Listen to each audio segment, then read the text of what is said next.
So it's hard to miss the headlines from yesterday, right? Democrats posted a mini blue wave last night. Some people are calling it a blue wave. Governor's races, legislative gains, even big city wins, and what happened here down in Georgia. President Trump is already pointing to two reasons Republicans lost, quote, Trump wasn't on ballot, and shutdown, his words on Truth Social. So what does that matter for you as a federal employee? Because when a president publicly tags the shutdown as electoral pain, it should change incentives on Capitol Hill. Republicans don't want to live with that narrative for another week. It might have been a little bit of a tell. And we're hearing that some Democrats who just taste momentum have leverage, but also pressure to show they can govern. What actually moves the shutdown? Watch three tracks. First, political will. After weeks of trench warfare, moderates in both parties have been talking. Politico reported a block of Senate Democrats and active discussions and real fatigue inside the caucus. Several Republicans say that they're optimistic about a short-term funding patch. That's not a deal, but it's movement, right? Second, public pressure and operational strain. So we're going to point to FAA. TSA shortages are creating rolling delays. Nearly half of the core 30 airports have felt controller shortfalls in recent days. It's not hypothetical. It's pain voters can actually feel on the way to the polls. The longer that drags, the worse it gets, which is exactly why leadership keeps signaling they don't want a multi-month standoff.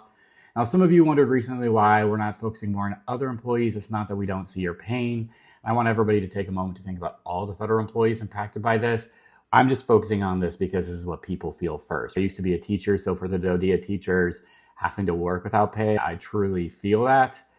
Third, the calendared headlines, the shutdown tide may exceed the all-time record this week. It actually did, so live coverage will kind of tick through that. At the same time, several outlets are saying back channel talks intensified Tuesday precisely to avoid this situation. So just chatter, things could change. But what do you think? Could it end this week or next? What do you think Congress should trade to get this done? Should Democrats take a clean CR now, or fight the policy writers later, or hold out until ACA subsidies protections are part of the deal?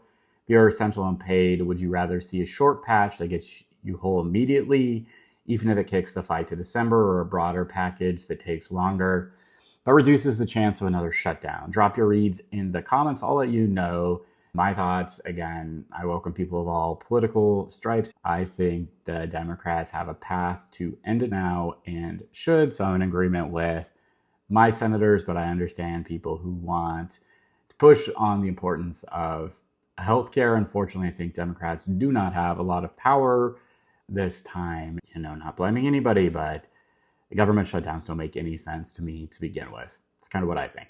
But what do you guys think?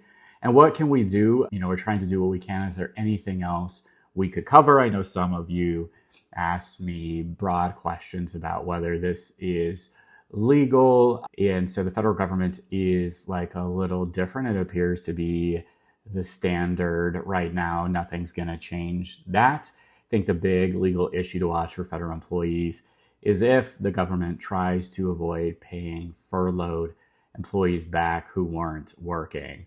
I think that's against the law. You'd see some lawsuits there. I think that's where the big legal issue is. Anyway, thank you everybody for your support. Take care and have a great day.